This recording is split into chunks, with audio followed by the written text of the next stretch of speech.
اور اصل میں حضرت حسین کے قاتل وہ کوفی ہیں، وہ بزدل، وہ منافق جنہوں نے بیعت کر کے بیعت توڑی۔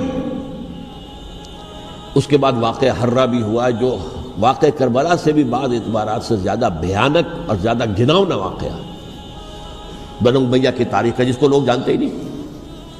مدینہ کے کچھ لوگوں نے بغاوت کی اور انہوں نے اس کے خلاف فوج بھیجی، اور فوج کو جب مدینہ فتح کر دیا 3 دن کے لیے حلال کر دیا، جو چاہو کرو، یہاں جسے چاہو مارو، جسے چاہو لوٹو، جس کا گھر چاہو برباد کرو، جس عورت کو چاہو ریپ کرو۔ اور یہ مدینہ النبی کے اندر ہوا۔ تو کاٹ کھانے والی ملوکیت کے اندر بہت سے واقعات ہوئے۔ عبداللہ ابن زبیر کھڑے ہوئے، انہوں نے حکومت قائم کی تھی، لیکن یہ کہ وہ تو 6 سال کے لیے کامیاب بھی رہے، ایک حکومت قائم کی، بنو امیہ کے ہاتھ پر بیعت نہیں کی، بالآخر ان کی حکومت بھی ختم ہو گئی۔ پھر حضرت زید کھڑے ہوئے، انہوں نے بغاوت کی، وہ بھی ناکام رہ گئے۔ پھر بنو عباس میں کھڑے ہوئے حضرت نفس زکیہ، حضرت حسن رضی اللہ تعالیٰ عنہ کے اولاد میں سے، وہ بھی ناکام ہو گئے، شہید ہو گئے۔ انہوں نے عوام کو ایسا کھڑا کیا ہے کہ 20,000 سے لے کر 30,000 کے درمیان انسانوں نے جانیں دے دی۔ عورتوں کے جلوس نکلے، شیرخوار بچہ گود میں ہے عورت کے، اور گولی کھا رہی ہے اور مر رہی ہے، گر رہی ہے۔ آپ سوچئے زندگی کتنی عزیز ہوتی ہے، اور شیرخوار بچے کے لیے ماں کی جو زندگی ہے، اس ماں کو اپنی زندگی کتنی عزیز تر ہوگی کہ اپنے لیے نہیں تو اس بچے کے لیے مجھے جینا ہے، لیکن نہیں، گولیاں کھائیں اور گری۔ یہ جذبہ انہی میں ہے۔ واقعہ یہ ہے کہ اہل سنت کے اندر یہ جذبہ نہ ہونے کے برابر ہے۔ یہ میں واشگاف الفاظ میں کہہ رہا ہوں۔ پورے عالم اسلام میں صرف شیعہ ایران ایسا نکلا ہے کہ جس نے بادشاہت کا خاتمہ کیا، باقی سعودی عرب میں بادشاہت بیٹھی ہوئی ہے، ڈٹ کر بیٹھی ہوئی، اربوں ڈالر کا ایک ایک محل بنتا ہے ان بادشاہوں کا، اور سنی سن ہے، سن، کوئی حرکت نہیں۔ فرش التراب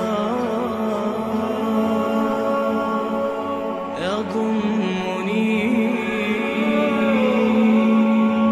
وهو غطاء، کہ وہ ایک شخص کا کارنامہ، وہ یہودی فتنہ گر، وہ روح مصدق کا بروز، ہر تباہ ہونے کو ہے اس کے جنون سے تار تار۔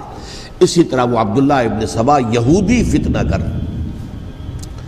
آج اہل تشیع میں سے بعض حضرات کہتے ہیں کہ یہ عبداللہ ابن سبا یہ تو افسانوی شخصیت ہے، اس کی حقیقت کوئی تھی ہی نہیں، حالانکہ ان کی اپنی کتاب میں رجال کشی کے اندر اس کا ذکر موجود ہے، اور یہ بھی موجود ہے کہ حضرت علی رضی اللہ تعالیٰ عنہ نے اپنے عہد خلافت میں اسے زندہ جلوایا ہے۔ اس کی وجہ کیا تھی؟ یہ آیا مدینے کے اندر اسلام کا لبادہ اوڑھ کر، اس نے چند عقیدوں کی اشاعت شروع کی۔ سب سے پہلے حضرت علی تو خدا ہیں، گاڈ انکارنیٹ، اوتار کا تصور، جیسے ہندوؤں میں ہے رام چندر جی خدا کا اوتار، اور عیسائیت میں بھی پہلے گاڈ انکارنیٹ کا تصور تھا کہ حضرت مسیح خدا کا اوتار ہے، انکارنیشن آف گاڈ۔ تو اس نے کہا کہ حضرت علی تو خدا کا اوتار ہے، خدا ہے۔ نمبر 2، اس نے کہا کہ ہر نبی کا ایک وصی ہوتا ہے جس کے حق میں وہ وصیت کرتا ہے، تو حضور صلی اللہ علیہ وسلم کے وصی حضرت علی ہیں، لہذا خلیفہ تو اول روز سے حضرت علی ہیں، حضرت ابو بکر، حضرت عمر، حضرت عثمان، یہ تو غاصب ہیں، اور حضرت عثمان کی خلافت تھی اس وقت تو خاص طور پر۔ پھر اس نے جو قبائلی عصبیت تھی اسے بھڑکایا۔ پرانی جو عصبیت چل رہی تھی قریش کے اندر، وہ 2 گھرانے ایک دوسرے کے بدے مقابل تھے۔ دیکھیے، ایک ہوتا ہے قبیلہ، ایک ہوتا ہے گھرانہ۔ ہمارے پنجاب میں ایک قبیلہ ہے وٹو قبیلہ، اس کے گھرانے بہت سے، مانے کے، لالے کے، سجے کے، شامت کے، یعنی کوئی لالا تھا ان میں سے بڑا، ان کے بیٹے ہو گئے لالے کے، ان کی اولاد، خاندان یہ کہلاتے ہیں۔ قبیلہ ایک، یہ وٹو قبیلہ۔ تو قبیلہ تھا قریش، اس میں گھرانے بہت تھے، بنو ہاشم، بنو امیہ، بنو تیم، بنو عدی، یہ بہت سے گھرانے تھے۔ تو چوٹی کے 2 گھرانے جو تھے وہ بنو ہاشم اور بنو امیہ، ان کے درمیان چپقلش تھی، مقابلہ، مسابقت، اور یہ مسابقت فی الخیر بھی ہوتی تھی۔ اگر انہوں نے غریبوں کو کھانے کھلائے ہیں تو ہم ان سے بڑھ کر کھلائیں گے، اگر وہ حاجیوں کی خدمت کرتے ہیں تو ہم ان سے بڑھ کر کریں گے۔ تو ان کے اندر یہ مسابقت فی الخیر بھی تھی، لیکن چپقلش تھی کہ کوئی ہم سے آگے نہ نکل جائے، وہ سمجھتا تھا وہ آگے نہ نکل جائے۔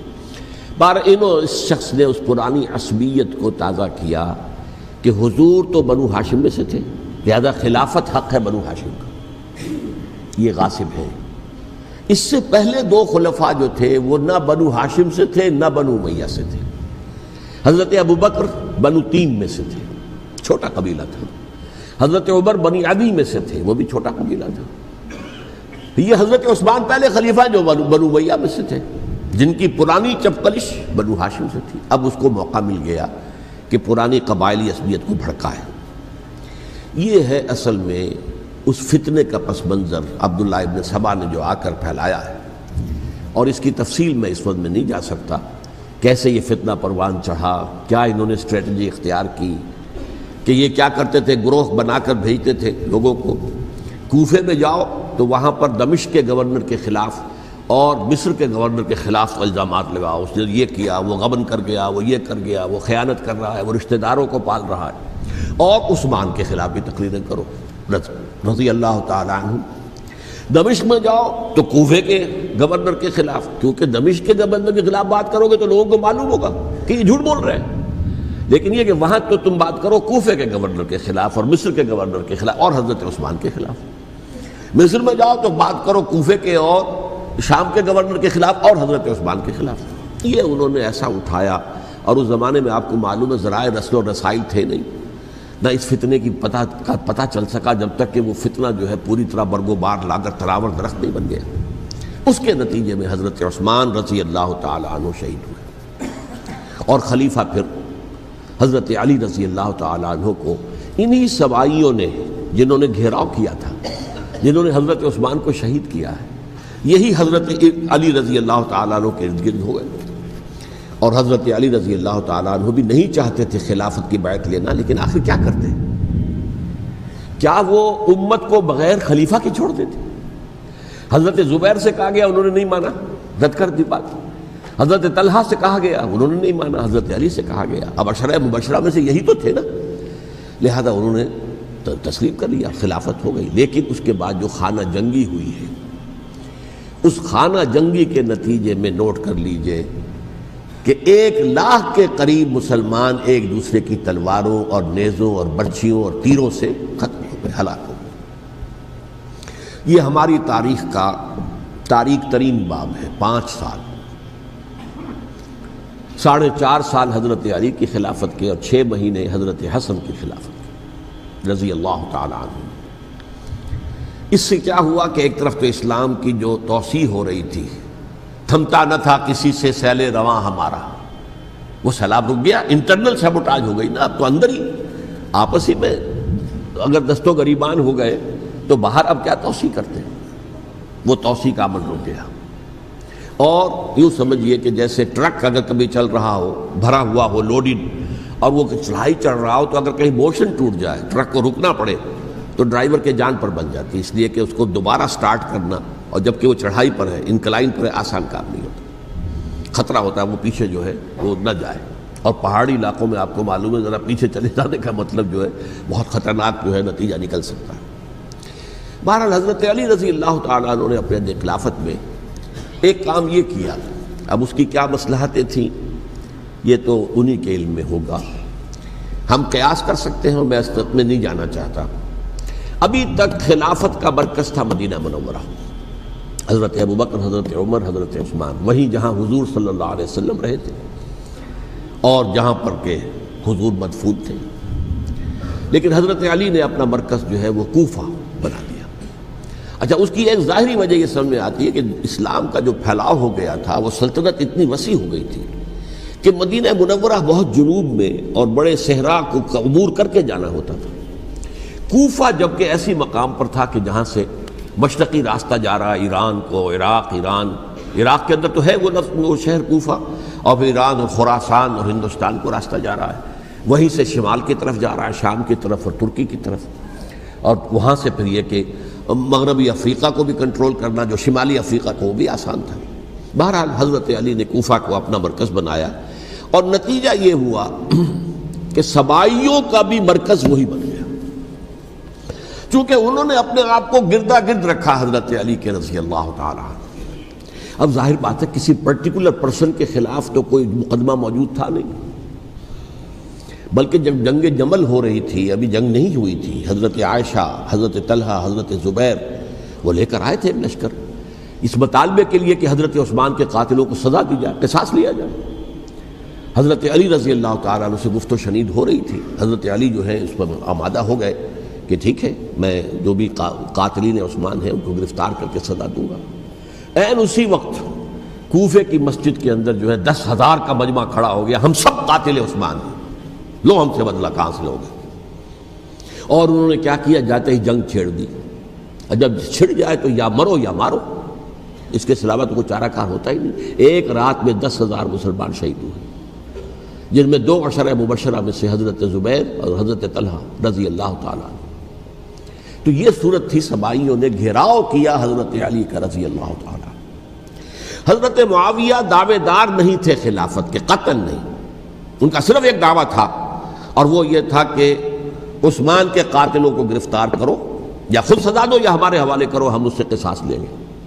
اس لیے کہ قبیلہ بنو امیہ کا تھا اور حضرت امیر معاویہ بنو امیہ میں سے، تو ایک خاندانی طور پر جو ہے ہم قصاص لیں گے ان سے جنہوں نے قتل کیا ہے حضرت عثمان کو۔ لیکن یہاں ظاہر بات ہے کہ حضرت علی رضی اللہ تعالیٰ عنہ کی طرف سے مطالبہ یہ ہوتا تھا تم پہلے میری بیعت کرو، میرے ہاتھ مضبوط کرو تاکہ میں ان کے خلاف کوئی اقدام کر سکوں۔ لیکن انہیں یہ اندازہ تھا کہ اگر میں نے بیعت کی تو ظاہر بات ہے کہ حضرت علی تک پہنچنے سے پہلے پہلے مجھے گردن بڑھا دیں گے یہ لوگ، اس لیے کہ سبائی جو ہے وہ آپ کو گھیرے ہوئے۔ بہرحال ایک عجیب الجھاؤ، ایک ڈائلیما تھا جس کی وجہ سے یہ جنگ چلتی رہی، اور حضرت علی رضی اللہ تعالیٰ عنہ کو انہی کے شیعان علی ہی کے اندر سے وہ جماعت علیحدہ ہوئی تھی جس کو ہم خوارج کے نام سے جانتے ہیں، اور ایک خارجی ملجم ابن ملجم ہی نے حضرت علی کو شہید کیا رضی اللہ تعالیٰ عنہ۔ پھر حضرت حسن رضی اللہ تعالیٰ عنہ، اب دیکھیے کس قدر صحیح بات تھی جو حضرت علی رضی اللہ تعالیٰ عنہ نے فرمائی جب ان سے کہا گیا کہ کیا ہم آپ کے بیٹے حسن کے ہاتھ پر بیعت کر لیں رضی اللہ تعالیٰ عنہ۔ فرمایا نہ میں تمہیں اس کا حکم دیتا ہوں نہ میں اس سے روکتا ہوں، یہ تمہارا معاملہ ہے، امرہم شورا بینہم، تم اپنے باہمی مشورے سے جو فیصلہ کرو گے ٹھیک ہے، میں نہ حکم دیتا ہوں نہ روکتا ہوں۔ اس کا کیا مطلب ہے؟ باپ کے بعد بیٹے کی خلافت ہرگز حرام نہیں ہے، ورنہ کہتے کیسے ہو سکتا ہے میرا بیٹا؟ نہیں، یہ نہیں کہا آپ نے۔ حضرت عمر سے بھی کہا گیا تھا کہ اپنے بیٹے کو نامزد کر دیں، عبداللہ ابن عمر کو، تو انہوں نے جواب میں کیا کہا؟ اسے تو طلاق دینی بھی نہیں آتی۔ انہوں نے اپنی کسی زوجہ کو طلاق دی تھی اور اس میں جو صحیح ترین طریقہ ہے وہ اختیار نہیں کیا تھا، اسے طلاق دینی تک نہیں آتی تو میں اسے خلیفہ بنا دوں۔ یہ نہیں کہا تھا کہ باپ کے بعد بیٹا خلیفہ نہیں ہو سکتا، یہ تو نہیں تھا، کہیں حرام نہیں ہے، نہ کتاب و سنت میں، نہ کوئی حدیث ہے، نہ کہیں قرآن مجید میں۔ تو حضرت علی نے بھی فرمایا رضی اللہ تعالیٰ، نہ میں روکتا ہوں نہ حکم دیتا ہوں، یہ تمہارا اپنا معاملہ ہے۔ بہرحال حضرت حسن رضی اللہ تعالیٰ عنہ نے حضرت امیر معاویہ سے صلح کر لی، خلافت ان کے سپرد کر دی۔ دیکھیے میں حضرت ابوبکر، حضرت عمر، حضرت عثمان، حضرت علی کے ساتھ حضرت حسن کے دور خلافت کو بھی خلافت راشدہ میں سے سمجھتا ہوں، اور تبھی 30 سال پورے ہوتے ہیں اس حدیث کے مطابق کہ حضور نے فرمایا خلافت 30 برس رہے گی پھر ملوکیت آ جائے گی۔ تو حضرت حسن کا بہت بڑا کارنامہ یہ ہے کہ اس خانہ جنگی کا دروازہ بند کر دیا، اور یہ پیشن گوئی تھی حضور کی صلی اللہ علیہ وسلم حضرت حسن کو، جب بچے تھے حضور کے انتقال سے پہلے، میرا یہ بیٹا مسلمانوں کے 2 گروہوں میں صلح کرائے گا، یہ حضور کی پیشن گوئی تھی، اور وہ پیشن گوئی حضرت حسن کے علم میں بھی ہوگی یقیناً۔ بہرحال انہوں نے صلح کی حضرت امیر معاویہ کے ساتھ رضی اللہ تعالیٰ عنہ، خلافت ان کے حوالے کر دی، اور کچھ شرائط تھیں طے ہو گئی، اللہ خیر صلی اللہ۔ حضور کی تو یہ پیشن گوئی جو ہے صحیح ثابت ہوئی کہ میرا یہ بیٹا مسلمانوں کے 2 بڑے گروہوں کے درمیان صلح کرا دے گا، اور سبائیوں نے انہیں طعنے دیے، یا عار المومنین، اے مومنوں کے لیے موجب عار، موجب شرم، تم نے بزدلی دکھائی ہے، تم نے امیر معاویہ کو خلیفہ تسلیم کر لیا، تم نے بزدلی دکھائی، معاذ اللہ ثم معاذ اللہ ثم معاذ اللہ۔ اب میں کچھ باتیں حضرت امیر معاویہ کے بارے میں کہنا چاہتا ہوں، اس لیے کہ وہاں اس میں نے حضرت معاویہ کے بارے میں یہ تو بہت شدت کے ساتھ کہا تھا، اور میں اب بھی اس پر قائم ہوں اور پوری طریقے سے قائم ہوں۔ میرا مستقل موقف یہی ہے کہ حضرت معاویہ رضی اللہ تعالیٰ عنہ کے دور خلافت کو ہم خلافت راشدہ میں شامل نہیں سمجھتے، اہل سنت میں سے کوئی بھی نہیں سمجھتا. لیکن اس کے ساتھ میں نے حضرت امیر معاویہ کے کچھ مناقب بھی بیان کیے تھے تاکہ پلڑا جو ہے ترازو کا اس کے دونوں پلڑے سامنے آ جائیں. لیکن یہ کہ وہ حصہ میرے اس بیان کا نکال دیا گیا، ختم کر دیا گیا. یہ میں نہیں جانتا کہ اس میں کیا مصلحت دیکھی گئی ہے. اس میں تو کسی کے لیے کوئی معاملہ ایسا نہیں تھا کسی کے جذبات کو جو ہے وہ ٹھیس پہنچانے والا. جبکہ میں نے کہا وہ خلیفہ راشد نہیں تھے، صاف میں نے کہا، بلکہ وہ دور ملوکیت کا آغاز ان سے ہو گیا ہے. بلکہ جب ایک صاحب نے یہ کہا کہ کربلا کے بعد سے دور ملوکیت آ رہی تھی تو میں نے کہا نہیں جناب، دور ملوکیت تو 20 سال پہلے پوری ہو چکی تھی، شروع ہو چکی تھی. حضرت امیر معاویہ کے بھی 20 سال جو ہے وہ دور ملوکیت میں شمار ہوتے. انہیں کسری العرب بھی کہا گیا. عرب کے کسریٰ جو شہنشاہ ایران کا خطاب تھا، حضرت معاویہ رضی اللہ تعالیٰ عنہ کو کسری العرب کہا گیا، عرب کا کسریٰ یہ. لیکن دوسری طرف یہ ہے کہ وہ صحابی رسول ہیں رضی اللہ تعالیٰ، حضور کے برادر نسبتی بھی ہیں، حضور کے سالے ہیں. ان کی ہمشیرہ ام حبیبہ حضور کی زوجہ محترمہ ہیں، ام المومنین ہیں ام حبیبہ رضی اللہ تعالیٰ عنہ. پھر کس قدر معتمد علیہ تھے حضور کے کہ کاتبان وحی میں شامل تھے. وحی کی کتابت کرنے والے چند لوگ تھے جنہیں کہ حضور کہتے تھے کہ اب یہ آیت لکھ لو. ان میں سے ایک امیر معاویہ بھی رضی اللہ تعالیٰ. تو بڑے توازن کی ضرورت ہے. دیکھیے صحابہ کرام کا جہاں تک تعلق ہے، اہل سنت کا موقف یہ ہے کہ صحابہ کلہم عدول، صحابہ سب کے سب نیک نیت ہیں اور ان کی روایت جو ہے قبول کی جائے گی، رد نہیں کی جائے گی، ان پر کوئی جرح و تعدیل نہیں ہوگی. اس لیے کہ ان کا تزکیہ محمد الرسول اللہ صلی اللہ علیہ وسلم نے کیا تھا. لہٰذا یہ تو ہو سکتا ہے کہ کسی صحابی سے کوئی خطا ہو جائے، لیکن وہ خطا اجتہادی ہوگی، نیت کی خطا نہیں ہوگی، نیت کی غلطی نہیں ہوگی. اگر کسی صحابی کی نیت پر حملہ کیا جائے تو یہ اصل میں طعن ہے، حملہ ہے حضور پر کہ وہ تربیت دے نہیں سکے اپنے ساتھیوں کو. معاذ اللہ ثم معاذ اللہ ثم معاذ اللہ، وہ تزکیہ کر ہی نہیں سکے. 3 جگہ جو قرآن میں آیا ہے یتلو علیہم آیاتہ ویزکیہم، تو کیا تزکیہ کیا؟ اگر ان کے قریب ترین ساتھی جو تھے، اگر ان کے اندر بھی بدنیتی تھی اور دنیا کی طلب تھی اور دنیا کے اندر اقتدار حاصل کرنے کا جذبہ تھا، تو پھر کیا تزکیہ کیا؟ معاذ اللہ ثم معاذ اللہ. لہذا صحابہ سب کے سب عدول ہیں اور ان سے اختلاف ممکن ہے، لیکن ان کی نیت پر حملہ نہیں ہو سکتا. تو حضرت امیر معاویہ کی شخصیت ایک چیز ہے، آپ کا دور خلافت دوسری چیز ہے. شخصیت کے اعتبار سے صحابی رسول ہیں، برادر نسبتی ہیں حضور کے صلی اللہ علیہ وسلم. اور پھر یہ کہ اس قدر معتمد علیہ ہے صحابہ میں سے کہ وہ کاتبان وحی، یہ عام آدمی کے کرنے کا کام نہیں تھا جو وحی کی کتابت کرے، اللہ کے کلام کی. البتہ یہ ہے کہ جیسا کہ میں نے عرض کیا، ان کا دور خلافت راشدہ نہیں ہے، وہ ملوکیت کا دور ہے. یہ میں نے جیسا کہ عرض کیا، میں نے ایک صاحب نے جب یہ کہا کہ ملوکیت شروع ہو رہی تھی، میں نے کہا شروع نہیں ہو رہی تھی، ملوکیت تو 20 سال پہلے شروع ہو چکی تھی. اسی طریقے سے ایک صاحب نے کہا تھا اسلام کو قائم کرنے کے لیے حضرت حسین میدان میں آئے. میں نے کہا یہ بھی غلط ہے، اسلام تو 60 سال پہلے قائم ہو چکا تھا. نبی اکرم صلی اللہ علیہ وسلم کے دستے مبارک سے اسلام قائم ہو گیا. جاء الحق وزهق الباطل ان الباطل کان زهوقا. پھر 30 برس تک وہ کامل شکل کے اندر قائم رہا. تو اسلام جو ہے وہ جو ہے در حقیقت اب قائم کرنے والی بات نہیں تھی. البتہ اس کے اندر زوال شروع ہو گیا تھا. اس زوال کے عمل کو روکنے کے لیے حضرت حسین میدان میں آئے. یہ ایک چیز کو صحیح تاریخی پرسپیکٹو میں رکھنا. تو جس طرح سے دین کو قائم کرنے کے لیے دیکھیں، قائم تو کیا محمد رسول اللہ صلی اللہ علیہ وسلم والذین معہ رضی اللہ تعالیٰ عنہ، انہوں نے کیا تھا. ہاں اب جو ہے وہ اپنی اس شاندار حیثیت سے نیچے گرنے لگا تھا. وہ میں بعد میں عرض کروں گا کہ میں نے اسے کیا عرض کیا تھا کہ یہ اس زوال کو روکنے کے لیے کسی طریقے سے یہ اپنی اصل حقیقت میں قائم رہے. یہ حضرت حسین رضی اللہ تعالیٰ عنہ کی سعی تھی. اچھا، حضرت امیر معاویہ کے جو 20 سال ہیں وہ پورے امن، سکون، اطمینان، کوئی جھگڑا، کوئی فساد، کوئی اختلاف، کوئی باہمی خانہ، کچھ نہیں. 20 سال. یہ بھی تاریخ کی بڑی چشم کشا حقیقت ہے جو عام طور پر لوگوں کے علم میں نہیں ہے.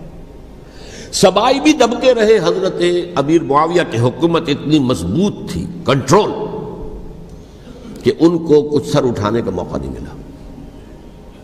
موجود تھے، دبکے رہے. جیسا کہ میں نے کہا ریولوشن کے آخری مرحلے پر آ کر جو مخالفین ہیں وہ دب جاتے ہیں کہ پھر دیکھیں گے موقع ملے گا تو پھر لیں گے ان سے حساب کتاب۔ 20 سال رہے ہیں پورے امن کے، 10 سال کے بعد یعنی درمیان میں ہے حضرت امیر معاویہ کا عہد خلافت۔ ایک صحابی جو کہ بزرگ صحابہ میں سے ہیں، مغیرہ ابن شعبہ رضی اللہ تعالی عنہ، وہ آتے ہیں اور وہ کہتے ہیں کہ دیکھیے امیر المومنین، کتنی بڑی خانہ جنگی رہی تھی مسلمانوں کی آپس میں، اور اب بھی اگر آپ کسی کو نامزد کیے بغیر چھوڑ گئے امت کو تو پھر خانہ جنگی ہو جائے۔ 1 لاکھ اس وقت جو ہے وہ ہلاک ہوئے تھے، نہ معلوم اب کتنے ہلاک۔ لہٰذا آپ اپنی زندگی ہی میں نامزد کر دیجئے کسی کو خلیفہ، ولی عہد بنا دیجئے۔ حضرت امیر معاویہ نے ابتداءً جو ہے انکار کیا نہیں، لیکن ان کے دلائل ایسے تھے وزنی، اور میں سمجھتا ہوں کہ وہ بات صحیح تھی جو مغیرہ ابن شعبہ نے کہی، اس لیے کہ اب صحابہ کرام میں سے جو کبار صحابہ تھے وہ تو سب دنیا سے رخصت ہو چکے تھے۔ اب تو یا صغار صحابہ رہ گئے تھے جو حضور کے زمانے میں بچے تھے، حضرت حسن، حضرت حسین، عبداللہ ابن زبیر، یہ بچے ہی تھے نا، یا تو وہ تھے، اور یا بالکل نو مسلم تھے، اور نو مسلموں میں بڑی تعداد وہ تھی جو ایرانیوں کی تھی، شامیوں کی تھی، ادھر کی تھی، ادھر کی تھی، تو ان کو تو ظاہر بات ہے کہ تربیت نبوی سے کیا خلافت راشدہ سے بھی اکثر و بیشتر کو کوئی حصہ ملا ہی نہیں۔ تو اس صورت میں اب وہ اعلیٰ ترین معیار پر حکومت کے نظام کو قائم کرنا ممکن نہیں ہے۔ کوئی قبائلی عصبیت جب تک حکومت کی پشت پر نہیں ہوگی، حکومت مستحکم نہیں ہوگی۔ یہ گویا کہ ایک جس کو کہتے ہیں کہ حقیقت بینی، واقعیت پسندی، ایک آئیڈیلزم ہے اور ایک ریئلزم ہے کہ آپ فیکٹس آن دی گراؤنڈ کو غور کریں، سوچیں اس کے اوپر اور پھر کوئی فیصلہ کریں۔ اس اعتبار سے پھر حضرت امیر معاویہ نے بات مان لی اور بیعت لے لی لوگوں سے حضرت یزید کے لیے کہ یہ خلیفہ ہوں گے میرے بعد، اس کو ولی عہدی کہتے ہیں۔ اچھا، اس وقت 5 افراد ایسے تھے کہ جنہوں نے اس سے اختلاف کیا، یہ بات بہت اہم ہے۔ میرا کتابچہ ہے سانحہ کربلا، اس کے کچھ نسخے آج یہاں ہوں گے، آپ لوگ پڑھیے اسے غور سے اور پھیلائیے تاکہ حقیقت سامنے آئے۔ 5 افراد کون تھے جو ہونے چاہیے؟ ابو بکر فوت ہو گئے، ان کے بیٹے عبد الرحمن ابن ابی بکر۔ عمر فوت ہو گئے، ان کے بیٹے عبداللہ ابن عمر۔ عباس فوت ہو گئے، ان کے بیٹے عبداللہ ابن عباس۔ زبیر فوت ہو گئے، ان کے بیٹے عبداللہ ابن زبیر۔ اور حضرت حسن جو ہے ان کا انتقال ہو چکا تھا، حضرت علی کے بیٹے حضرت حسین رضی اللہ تعالی عنہ مجمعین۔ حضرت حسن کے بارے میں ایک فریق کا کہنا یہ ہے کہ انہیں زہر دے کر ہلاک کیا گیا، اہل تشیع کا قول یہ ہے، جبکہ اہل سنت کہتے ہیں کہ نہیں، وہ اپنی جو بھی طبی موت تھی اس سے ان کی وفات۔ لیکن میں اس میں نہیں جانا چاہتا، اس لیے کہ یہ مائکرو ہسٹری جو ہے نا، وہ تو ایک ایک واقعے کے لیے ادھر کی روایات کیا، ادھر کی کیا ہیں، ان کے پاس کیا دلائل، ان کے پاس یہ تو کسی ریسرچ اسکالر کا موضوع ہے، میرا موضوع نہیں ہے۔ لیکن بہرحال یہ 5 حضرات تھے جنہوں نے ولی عہدی کی بیعت نہیں کی، لیکن حضرت معاویہ اتنے حلیم الطبع انسان تھے، انہوں نے جبر نہیں کیا، کوئی تشدد نہیں کیا۔ ٹھیک ہے، ولی عہدی کی بیعت نہیں کر رہے، کوئی بات نہیں، میری بیعت تو کی ہوئی ہے نا، ابھی تو میں زندہ ہوں، بات ختم ہو گئی، میری بیعت کو تو نہیں توڑا انہوں نے، فسخ بیعت نہیں کی۔ اس اعتبار سے انہوں نے نہ کوئی تشدد کیا، نہ جبر کیا، نہ کوئی مواخذہ کیا۔ لیکن جب امیر معاویہ کا انتقال ہو گیا، اب ولی عہدی کی بجائے وہ اب خلافت کی بیعت ہوئی، سب لوگوں نے بیعت کر لی۔ ان 5 میں سے ایک فوت ہو چکے تھے، حضرت عبد الرحمن ابن ابی بکر فوت ہو چکے رضی اللہ تعالی۔ 4 تھے، ان 4 میں ایک اختلاف ہوا۔ 2 کی رائے یہ تھی، عبداللہ ابن عمر، عبداللہ ابن عباس، کہ اگرچہ یہ کام غلط ہوا ہے، اسلام کی روح کے منافی ہوا ہے، یہ بادشاہت کی بنیاد پڑ رہی ہے، لیکن یہ بات ایسی نہیں ہے کہ اس کی بنا پر ہم خانہ جنگی شروع کروا دیں، امت کے اندر خون خرابہ کروائیں، فساد کروائیں۔ لہذا انہوں نے بیعت کر لی۔ اب کوئی اگر یہ کہے معاذ اللہ کہ وہ بک گئے تھے یزید کے ہاتھ میں، معاذ اللہ ثم معاذ اللہ، وہی بات آپ اختلاف کر سکتے ہیں کہ انہیں نہیں کرنی چاہیے تھی، یہ کوئی رائے رکھے، مجھے اختلاف نہیں، لیکن ان کی نیت پر حملہ کریں گے تو حملہ محمد رسول اللہ پر ہوگا صلی اللہ علیہ وسلم۔ عبداللہ ابن عمر کون ہیں؟ کتنی حدیثیں ان سے جو ہے وہ منقول ہیں، عبداللہ ابن عباس کون ہے؟ جنہیں حضور نے جو ہے جن کے لیے دعا کی تھی، اے اللہ فقہہ فی الدین وعلمہ التاویل، اے اللہ اس نوجوان کو دین کا فہم عطا کر اور قرآن کی تعویل اور تفسیر کا علم عطا کر، حبر الامہ کہلاتے ہیں۔ وہ کہیں پیسوں اور ٹکوں کے عوض بک جانے والے نہیں تھے، انہوں نے امت کی مصلحت دیکھی، نیت جو ہے اس پر حملہ نہ کیجیے، البتہ اختلاف کا حق آپ کو حاصل ہے۔ دو حضرات جو ہے ڈٹے رہے کہ نہیں، ہمیں کم وٹ میں ریزسٹ کرنا ہے۔ عبداللہ ابن زبیر عمر کے اعتبار سے وہ بڑے ہیں، مسلمانوں میں سب سے پہلے ولادت مدینے میں جا کر جو ہوئی ہے وہ عبداللہ ابن زبیر کی ہوئی ہے۔ ہجرت کر کے جب مہاجرین وہاں پہنچے، کچھ عرصے تک کسی کے ہاں کوئی اولاد نہیں ہوئی، تو لوگوں نے تانے دینے شروع کر دیے کہ معلوم ہوتا ہے کہ یہاں آ کر یہ مکے کے رہنے والے جو ہے کمزور ہو گئے ہیں، ان کے ہاں اولاد ہی نہیں ہو رہی۔ پھر عبداللہ ابن زبیر کی ولادت ہوئی ہے، یہ حضرت ابو بکر کے نواسے ہیں، حضور کی زوجہ محترمہ حضرت عائشہ کی بہن، حضرت دیکھیے ابھی نام نکل گیا ہے جی، حضرت اسماء رضی اللہ تعالی عنہا عنہما، یہ ان کے صاحبزادے ہیں، حضرت زبیر کے بیٹے۔ ان کا فیصلہ ہوا کہ ہمیں رجسٹ کرنا ہے کم وٹ میں، ایٹ اینی کاسٹ۔ حضرت حسین ابن علی رضی اللہ تعالی عنہما کا بھی فیصلہ ہوا کہ ہمیں رجسٹ کرنا ہے کم وٹ میں۔ البتہ ان میں بھی ایک اختلاف ہو گیا، یعنی یہ دو تو جڑے رہے، ان دو میں اختلاف ہو گیا۔ عبداللہ ابن زبیر کا کہنا یہ تھا کہ ہمیں حجاز میں رہنا چاہیے، یہ سرزمین ہے جس میں نبوت کی برکات سب سے زیادہ ہیں، یہاں ہم مضبوط قلعے کے اندر ہیں، ہمیں یہاں سے جو ہے رجسٹ کرنا چاہیے اور ختم کرنا چاہیے اس نظام کے اندر جو خرابی آ گئی ہے اس کو۔ حضرت حسین رضی اللہ تعالیٰ عنہ کے پاس خطوط کا تانتا بنا ہوا تھا، کوفے سے لوگ خط لکھ رہے تھے، آئیے آئیے آئیے، ہم آپ کے ہاتھ پر بیعت کریں گے، ہم آپ کے ہاتھ پر بیعت کریں گے، ہم آپ کے ہاتھ پر بیعت کریں گے۔ یہی وہ کوفہ جو حضرت علی کا دارالخلافہ رہا تھا اور جو پھر سبائیت کا گڑھ بن گیا تھا۔ چنانچہ حضرت حسین نے حضرت مسلم بن عقیل کو بھیجا وہاں پر کہ میرے نمائندے کی حیثیت سے جا کر وہاں پر بیعت لو۔ 10-12 ہزار افراد نے بیعت کر لی، لیکن اس کے بعد یزید کی طرف سے گورنر بنا کے بھیجا گیا ابن زیاد کو۔ ابن زیاد نے آ کر جو تشدد کیا اور سختی کی تو سب کے سب بیعت توڑ کر اور سب منحرف ہو گئے۔ مخلصین تو وہ تھے نہیں، الکوفی لایوفی، کوفی جو ہے وہ تو کوئی وعدہ وفا کرنے والا ہوتا ہی نہیں، بیعت توڑ دی۔ فمن نقص فانما ينقص على نفسه، بیعت کے بعد بیعت توڑ دینا بہت بڑا گناہ ہے، توڑ دی۔ ادھر اطلاع مل گئی حضرت حسین کو، چل چکے تھے وہ، راستے میں تھے کہ وہاں تو مسلم بن عقیل شہید ہو گئے اور سب لوگوں نے بیعت توڑ دی۔ اب واپس جانا چاہتے تھے، لیکن مسلم بن عقیل کے بیٹے جو ہے اڑ گئے۔ یہ عرب کی اپنی ایک جو ہے پرانی ان کی حمیت اور ان کا قبائلی نظام کہ اب ہم اپنے والد کے خون کا قصاص لیے بغیر نہیں جائیں گے۔ حضرت حسین رضی اللہ تعالیٰ عنہ کی مروت اور شرافت کہ یہ میرا ساتھ دینے کے لیے آئے تھے، اب میں ان کا ساتھ نہ دوں تو یہ تو شرافت اور مروت کے خلاف ہے۔ کہا اچھا چلو چلتے۔ وہاں جا کر بھی عین اپنے میدان کے اندر بھی حضرت حسین رضی اللہ تعالیٰ عنہ نے 3 چیزیں پیش کی ان کوفیوں کے لشکر کے خلاف۔ سب سے بڑا لشکر کے اندر سب سے بڑے تو کوفی تھے جنہوں نے بیعتیں کی ہوئی تھی حضرت حسین کے ساتھ۔ دیکھو مجھے جانے دو واپس حجاز کی طرف،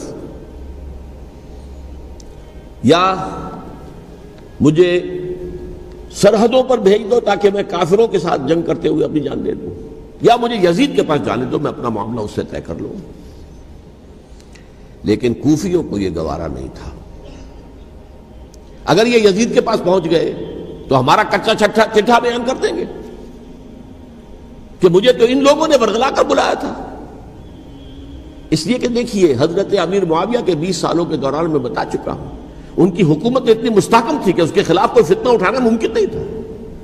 اب چونکہ ایک چینج اوور ہوا تھا، اور چینج اوور میں آپ کو معلوم ہوتا ہے کہ ایک جس کو کہتے ہیں every thing is in the melting پاٹ، ابھی تو یہ درمیان کے اندر معاملہ ہے، تو انہیں موقع ملا، سر اٹھایا حضرت حسین رضی اللہ تعالیٰ عنہ کو، جو خطوط لکھے جس کے کہ تھیلے کے تھیلے اور بوریوں کی بوریاں بھری ہوئی حضرت حسین کے ساتھ تھی، وہ کہا کہ آئیے ہم آپ سے بیعت کریں گے۔ انہوں نے نہیں مانا، اور اصل میں حضرت حسین کے قاتل وہ کوفی ہیں، وہ بزدل، وہ منافق جنہوں نے بیعت کر کے بیعت توڑی، اور اب وہ آ گئے کہ اگر یہ حسین رضی اللہ تعالیٰ عنہ بچ کر کہیں یزید کے پاس پہنچ گئے تو پھر ہمارا کچا چٹھا جو ہے وہ سامنے آ جائے گا اور ہماری پھر شامت آ جائے گی، لہذا انہوں نے قتل کیا حضرت حسین کو رضی اللہ تعالیٰ. ایک بات جو علامہ ڈاکٹر قلب صادق نے فرمائی، اور میرے علم میں یہ بات پہلے نہیں تھی، وہ یہ کہ حضرت حسین کے قتل کا فتویٰ ایک بہت بڑے مفتی نے دیا تھا. یہ بات بھی ذرا سمجھ لیجیے، حضرت حسین رضی اللہ تعالیٰ عنہ کے قتل کا فتویٰ ایک بہت بڑے مفتی نے دیا تھا. کیوں دیا تھا؟ اس لیے کہ حضور کی احادیث موجود ہیں کہ جب ایک شخص کی ایک خلیفہ کی بیعت ہو جائے تو دوسرا اگر کھڑا ہو تو اسے قتل کر دو. کھلی حدیث. اسی لیے ایک بہت بڑے مفسر بھی ہیں، فقیہ بھی ہیں، قاضی ابن العربی رحمۃ اللہ علیہ. ایک ابن عربی ہیں الف لام کے بغیر، ابن عربی، وہ بہت بڑے صوفی ہیں، فلسفی ہیں، اندلس کے ہیں. یہ قاضی ابن العربی ہیں جنہوں نے قرآن کی ایک تفسیر لکھی ہے اس اعتبار سے کہ صرف ان آیات کی تفسیر جن سے کہ فقہی احکام جو ہیں ان کا استنباط ہوتا ہے. یہ دو تفسیریں اس طور سے لکھی گئی ہیں قرآن مجید کی، احکام القرآن ان کا نام ہے دونوں کا، جن میں سے ایک جو ہے قاضی ابن العربی کی ہے. ان کا ایک جملہ نقل ہوتا ہے، قتل الحسین بسیف جدہ، حسین قتل ہو گئے اپنے ہی نانا کی تلوار سے. وہ تلوار کیا تھی؟ جب کسی کی بیعت ہو چکی ہو پھر کوئی کھڑا ہو مدعی خلافت، قتل کر دو. میرے نزدیک حضرت حسین مدعی خلافت نہیں تھے. یہ بات اس وقت سامنے لوگوں کے نہیں آئی، بلکہ حکومت نے یہ باور کرا دیا کہ یہ تو باغی ہے، یہ مدعی ہے خلافت کے. انہوں نے تو دعویٰ نہیں کیا خلافت کا، وہ تو صرف اس عمل کو روکنے کے لیے میدان میں آئے تھے. اور اس بات کو اچھی طرح سمجھ لیجئے کہ اس وقت تک یہ جو تصور آج ہمارے پاس ہے کہ ریاست علیحدہ ہے، حکومت علیحدہ ہے، state of Pakistan, we are loyal to the state of Pakistan, ہم ریاست پاکستان کے وفادار ہیں، گورنمنٹ آف پاکستان کے وفادار نہیں ہیں. We are not loyal to the government. Government تو کبھی بے نظیر کی تھی، ہم اس کے خلاف تحریک چلا رہے تھے، یا کبھی کسی اور کی تھی اس کے خلاف تحریک چل رہی ہے، یا کبھی ضیاء الحق کی تھی اس کے خلاف تحریک چل رہی ہے. گورنمنٹ کو بدلنا تو عوام کا حق ہے. آج اس وقت نہیں تھا، اس وقت ریاست اور حکومت کا کوئی فرق نہیں تھا. لہذا جو حکومت سے اختلاف کرے گویا کہ باغی ہے.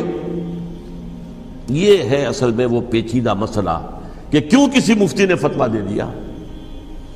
اس لیے کہ اس وقت تک ریاست اور حکومت کا فرق واضح نہیں تھا دنیا پر. یہ تو ابھی کوئی 100-150 سال کی بات ہے کہ آج ہمارا جو پولیٹیکل سائنس کا ایولیوشن ہوا ہے وہ اسٹیج تک پہنچ گیا ہے کہ اسٹیٹ علیحدہ ہے، حکومت علیحدہ ہے. حکومت تو اسٹیٹ کے 3 آرگنز میں سے ایک آرگن ہے. ایڈمنسٹریشن حکومت کی ہے، جوڈیشری ہے اور لیجسلیچر ہے. 3 آرگنز ہیں بڑے بڑے، ان میں سے ایک ہے. تو حکومت کو بدلنا تو عوام کا حق ہے، چاہے وہ ووٹ کے ذریعے بدلیں چاہے ایجیٹیشن. اگر پرامن ایجیٹیشن ہے اس سے حکومت کو بدلنے کا حق حاصل ہے دستوری طور پر ہر اعتبار سے. اس وقت یہ نہیں تھا. لہذا صورتحال یہ بن گئی کہ حکومت وقت نے باور کرا دیا مسلمانوں کو. ورنہ سوچئے نواسۂ رسول کو قتل کرنا کوئی آسان کام تھا؟ آخر سب کلمہ گو تھے کہ نہیں تھے؟ کلمہ گو تو تھے نا، اور حضور سے عقیدت اور محبت میں کمی. لیکن یہ کہ فتویٰ اگر ایک بہت بڑے مفتی کا، جو کہ حضرت علامہ ڈاکٹر قلب صادق صاحب نے فرمایا، مجھے اس مفتی کا نام بھی معلوم نہیں، کہ ایک مفتی ہی کا فتویٰ تھا وہ، جس کے بنا پر اب ان لوگوں نے حضرت حسین کو قتل کیا. اور یہی وجہ ہے کہ انہوں نے پھر خیموں کو بھی آگ لگا دی. وائی؟ حالانکہ دیکھیے اگر دشمنی کا انتقام ہوتا تو حضرت علی بن حسین جو بیمار تھے، جو بعد میں زین العابدین رحمۃ اللہ علیہ کے نام سے پھر یہ اہل تشیع کے چوتھے امام معصوم ہیں، حضرت علی، حضرت حسن، حضرت حسین، اور پھر حضرت علی بن حسین زین العابدین رحمۃ اللہ علیہ، کیا ان کو بھی قتل کر دیتے؟ حضرت حسین کی نسل ہی ختم ہو جاتی. لیکن نہیں کیا. آگ کیوں لگائی؟ آگ اس لیے لگائی کہ وہ جو ڈاکومنٹری پروف ہے ہماری غداری کا یزید کے خلاف حضرت حسین کو جو ہم نے دعوت دی، وہ جو ڈاکومنٹری پروف خطوط کی شکل میں موجود ہے وہ ختم ہو جائے، ڈسٹرائے ہو جائے. اس کے لیے انہوں نے خیموں میں آگ لگائی. بہرحال یہ ہے تاریخی پس منظر، یہ اسی سبائی فتنے کا تسلسل ہے جس نے سب سے پہلے حضرت عثمان کی جان لی رضی اللہ تعالیٰ عنہ. 5 سال تک مسلمانوں میں خانہ جنگی رکھی، حضرت علی کو پھر شہید کیا، اور اس کے بعد جو ہے 20 سال حضرت امیر معاویہ کے تو سر نہیں اٹھا سکے، لیکن پھر جب ایک چینج اوور ہو رہا تھا تو اس وقت انہوں نے موقع غنیمت سمجھا کہ اب کھڑے ہو جاؤ اور اب دوبارہ ایک فتنہ جو ہے اس کو امت کے اندر پیدا کر دو۔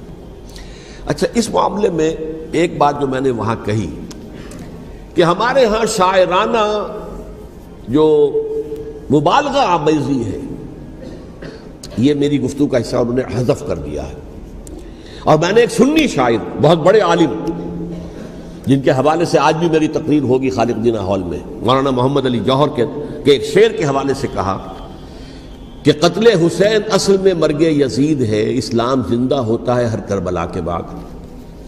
میں نے کہا یہ بالکل محمل شعر ہے، اسلام مرا ہی نہیں تھا، زندہ ہونے کا کیا سوال؟ اور اگر کسی درجے میں مزمحل یا زخمی ہوا تھا تو وہ تو رہا، کربلا کے بعد بھی رہا، یزید کی حکومت بھی رہی، بنو امیہ کی حکومت بھی چلی، کوئی تبدیلی تو نہیں آئی۔ یہ کیا کہہ رہے ہیں کہ اسلام زندہ ہوتا ہے کربلا کے بعد؟ میں نے کہا اسلام مرا نہیں تھا۔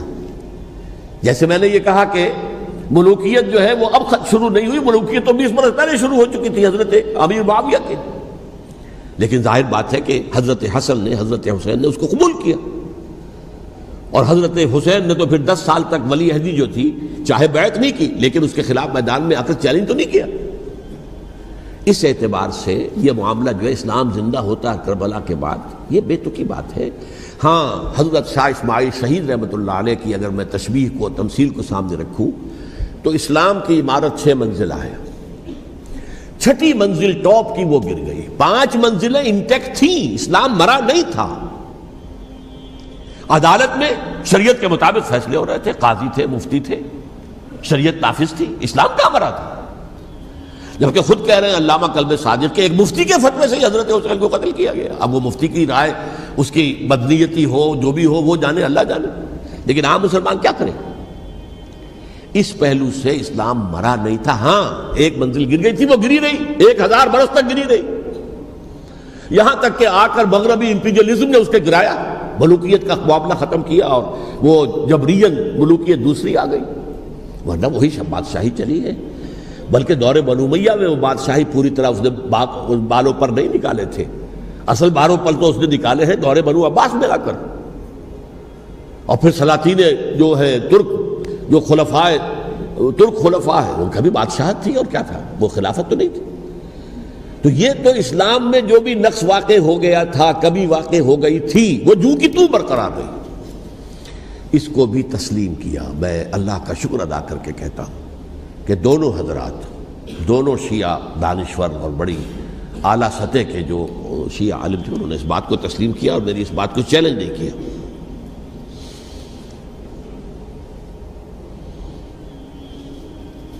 اصل میں تیسری بات میں نے یہ کہی کہ دیکھیے حضرت حسین رضی اللہ تعالی عنہ کی اس شہادت کے بعد، اس کے بعد واقعہ حرہ بھی ہوا، جو واقعہ کربلا سے بھی بعض اعتبارات سے زیادہ بھیانک اور زیادہ گھناؤنا واقعہ ہے، بنو امیہ کی تاریخ ہے جس کو لوگ جانتے ہی نہیں۔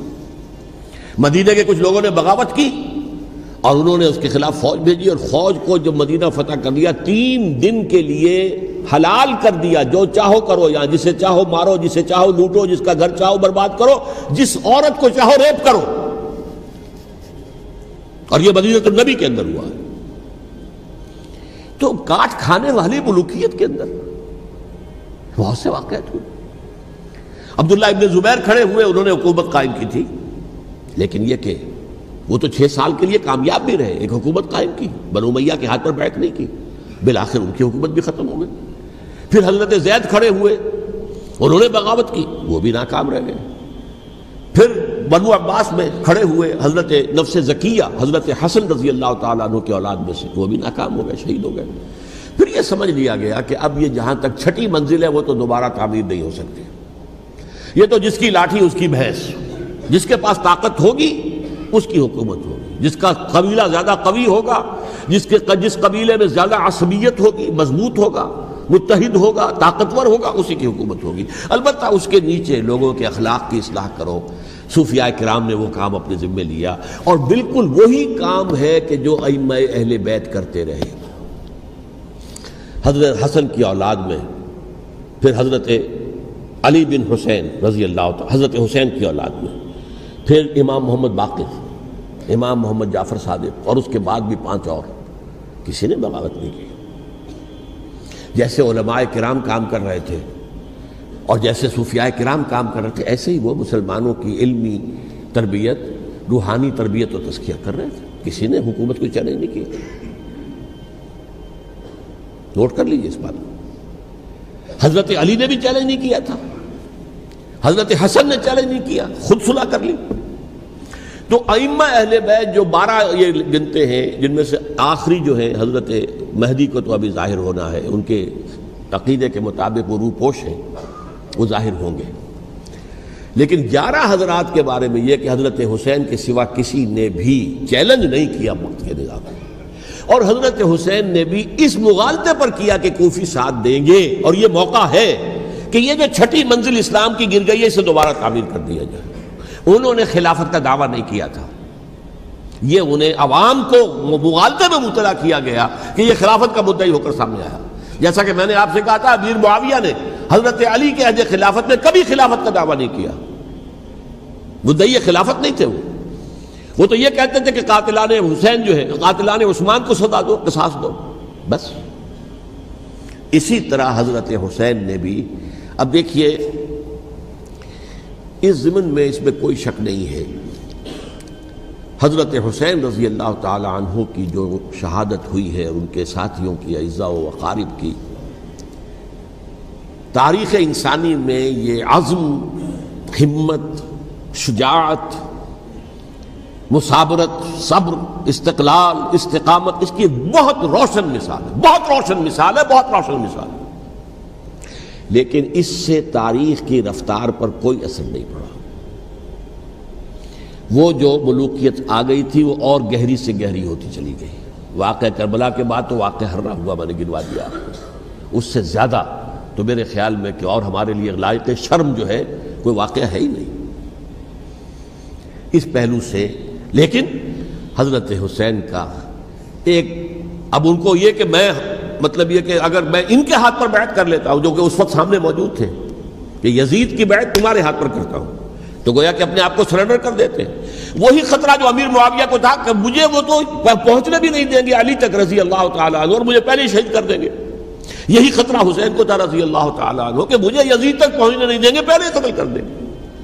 اور ویسے بھی یہ ایک شرافت، مروت اور حمیت اور غیرت اور عزت نفس کا تقاضا بھی تھا کہ بھائی معاملہ ہے یزید کا، میرا مجھے وہاں جانے دو، اللہ اللہ خیر سے نہ، یو کین اسکورٹ می، میرے دائیں بائیں چلو تاکہ میں کہیں اور بھاگ نہ جاؤں تمہارے خیال میں، مجھے وہاں پہنچا دو، میں وہاں پہ جا کے اس سے معاملہ کر لوں۔ لیکن انہوں نے قتل کیا، اصل قاتلان کوفی، وہی سبائی۔ البتہ یہ ہے کہ اس واقعے کی جو یادگار ہے اس میں کوئی شک نہیں ہے کہ اس نے مسلمانوں میں سے ایک گروہ کے دل میں قربانی اور شہادت کا جذبہ بہت پیدا کیا، اس میں کوئی شک نہیں۔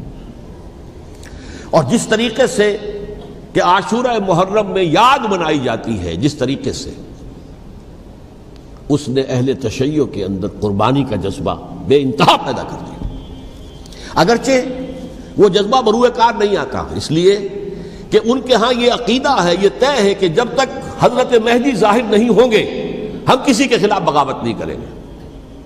یہ پوری تاریخ میں ان کا معاملہ رہا، تمام جو ہے ائمہ اہل بیت کا معاملہ رہا، جب تک مہدی نہیں آتے keep sitting and keep waiting, wait and see, that's آل۔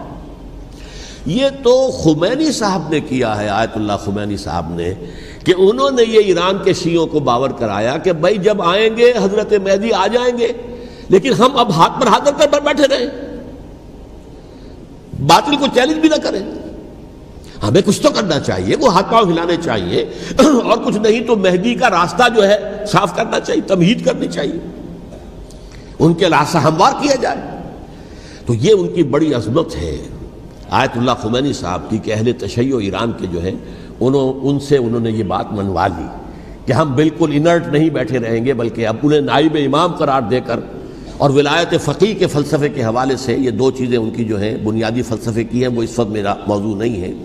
انہوں نے عوام کو ایسا کھڑا کیا ہے کہ 20,000 سے لے کر 30,000 کے درمیان انسانوں نے جانیں دے دی، عورتوں کے جلوس نکلے، شیرخوار بچہ گود میں ہے عورت کے اور گولی کھا رہی ہے اور مر رہی ہے، گر رہی ہے۔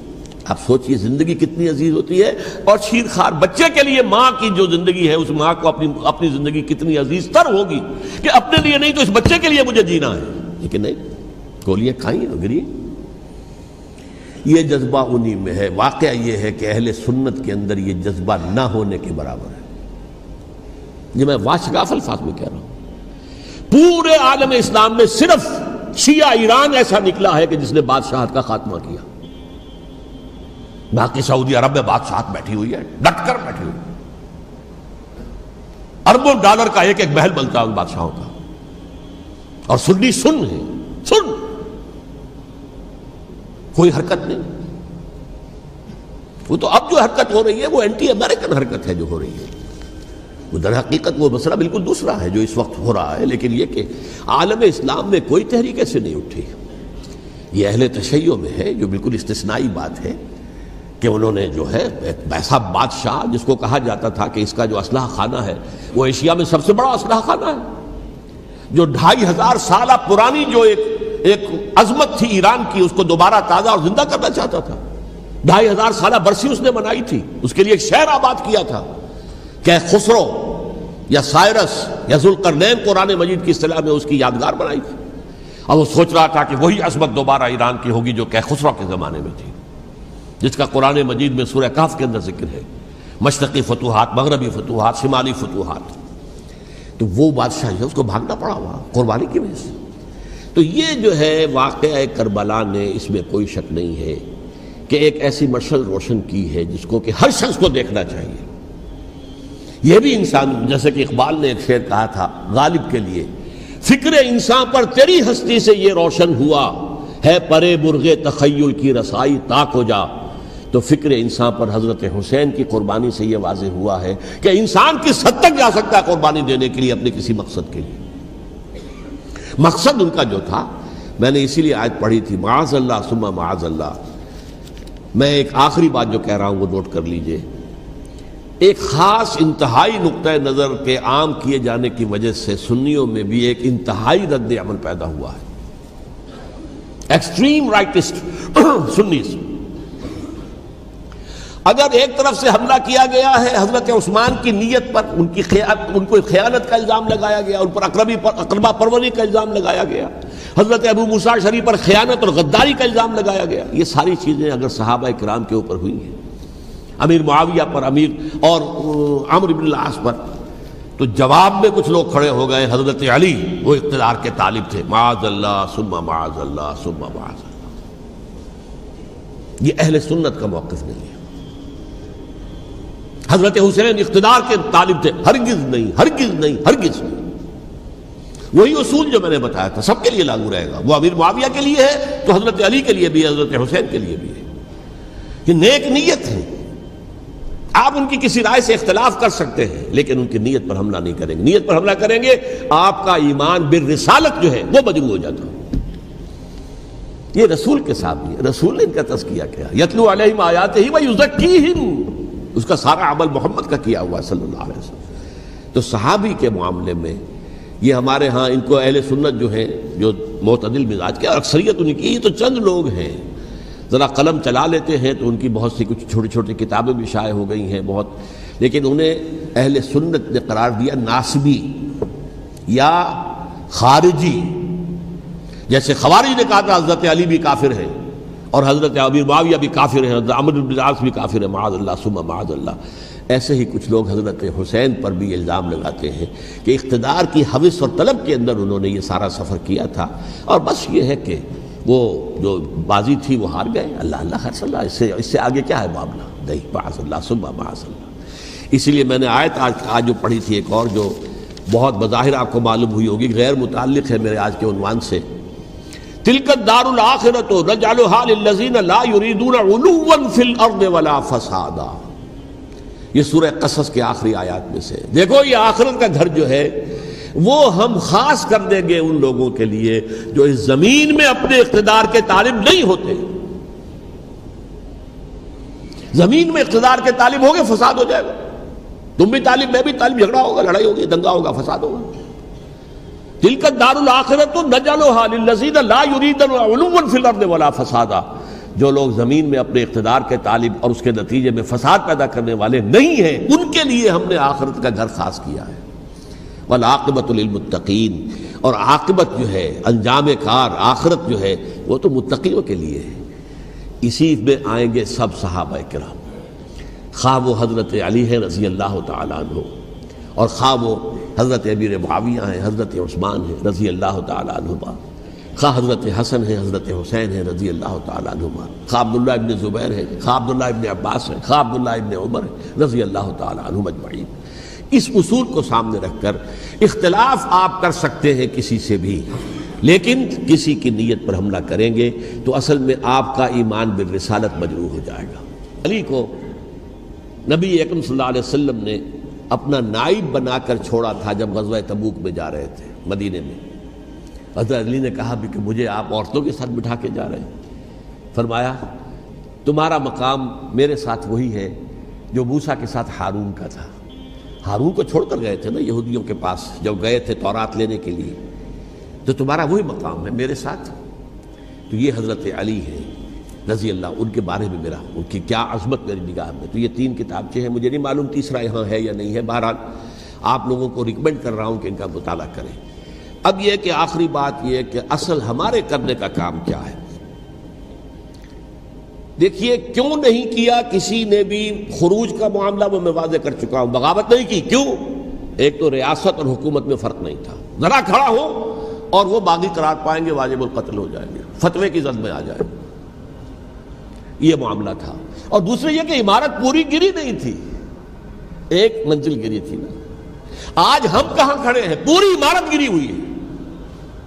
نہ شرعی عدالتیں ہیں, نہ شرعی فیصلے ہیں, نہ احکام الہی نافذ ہیں, نہ حدود اور قصاص کے معاملات, کچھ بھی نہیں. ہمارا فرض کیا ہے؟ حضرت حسین کی مدح کرتے رہیے, تعریف کرتے رہیے, صحابہ کرام کی مدح کرتے رہیے, مدح صحابہ, اس کے لیے مجلسیں قائم ہو رہی. بھائی کر کیا رہے ہو؟ تھے تو آبا وہ تمہارے ہی, مگر تم کیا ہو؟ ہاتھ پر ہاتھ دھرے منتظر فردا ہو. تلک امۃ قد خلت لہا ما کسبت ولکم ما کسبتم. وہ تو ایک امت تھی جو چلی گئی, اللہ کے ہاں پہنچ گئے. جو کچھ انہوں نے کمایا وہ ان کے لیے, تمہارے لیے نہیں ہے. تمہارے لیے وہ ہوگا جو تم کماؤ گے. ہمارے لیے راستہ اب یہی ہے کہ خلافت راشدہ کے مکمل نظام کو اثر نو قائم کرنے کے لیے منہج انقلاب نبوی کو اختیار کریں. میری کتاب اس پر, کیسٹس اس پر, آڈیو کیسٹس, ویڈیو کیسٹ, سی ڈیز, نہ معلوم ڈی وی ڈی, سب کچھ موجود. سیرت النبی پر تو میں عرض کر چکا ہوں. فلسفہ سیرت النبی سمجھنا ہے تو میری کتاب پڑھیے, ورنہ سیرت النبی آپ پڑھ لیں گے, واقعات معلوم ہو جائیں گے, فلسفہ سیرت سامنے نہیں آئے. اس کا آپ مطالعہ کریں گے میری کتاب سے. اور دوسرے یہ کہ یہ خلافت قائم کرنے کے لیے جو جد و جہد ہم کر رہے ہیں, تحریک خلافت پاکستان جس کا میں داعی ہوں ادنا سا, وہ تنظیم نہیں ہے, میں اس کا امیر نہیں, وہ ایک تحریک ہے. جیسے تحریک پاکستان کہلاتی تھی جس کی تنظیم تھی مسلم لیگ, پارٹی کا نام مسلم لیگ تھا, لیکن تحریک پاکستان. اس طرح تحریک خلافت پاکستان وہ ہم نے چلائی ہے تنظیم اسلامی کے تحت. یہ خلافت جب پہلی چلی تھی آج سے 84 سال قبل, نومبر 1921 میں خالد دینہ ہال میں وہ مقدمہ چلا تھا, جس کے نتیجے میں بڑے بڑے جو لیڈر تھے ہمارے, مولانا محمد علی جوہر اور مولانا حسین مدنی اور مولانا ابوالکلام آزاد, ان سب کو 2 سال کی قید کی سزا سنائی گئی تھی. بغاوت, مقدمہ بغاوت, یہ خالد دینہ ہال. اسی میں سن 91 یا 92 میں میں نے 3 دن تقریریں کی تھیں, جن میں آج سے پھر میں 3 تقریریں کرنے والا ہوں. ایک آج شام کو, ایک کل شام کو رات 9 بجے, آج بھی کل بھی, ایک پرسوں اتوار کی صبح کو 10 بجے ہے کیا 11 بجے. تو ان میں آپ حضرات شرکت فرمائیں, تاکہ اصل جو ہمارے کرنے کا کام ہے, تاریخ کو بھی سمجھنا چاہیے, تاریخ کے عوامل کیا ہیں, کیا پس پردہ عوامل کار فرما تھے, کیا کسی شے کی اصل حقیقت ہے, وہ سمجھنا چاہیے. لیکن یہ ہے کہ اس اعتبار سے میں نے جب یہ لفظ استعمال کیا تھا اس مذاکرے میں لپ سروس، کہ یہ ہم صرف لپ سروس کرتے رہے، مدح کے بیان کرتے رہے، منقبت بیان کرتے رہے، حضور کی نعتیں کہتے رہے، تو اس سے تو بات نہیں بنے گی جب تک کہ وہ فرض منصبی شہادت علی الناس کا جو ہمارے ذمے ہے بحیثیت امت محمد صلی اللہ علیہ وسلم اس کو ادا نہ کرے۔ مجھے خوشی ہے کہ اس کی بھی تائید دونوں حضرات نے کی، ہاں یہ لپ سروس کا معاملہ ہے۔ اللہ تعالی حضرت حسین کے نقش قدم پر چلتے ہوئے، بلکہ اصل میں تو ہمارے لیے اسوہ رسول ہے محمد صلی اللہ علیہ وسلم کا، اس پر چلتے ہوئے ہم پاکستان میں اسلام کا نظام خلافت قائم کرنے کی جد و جہد کریں۔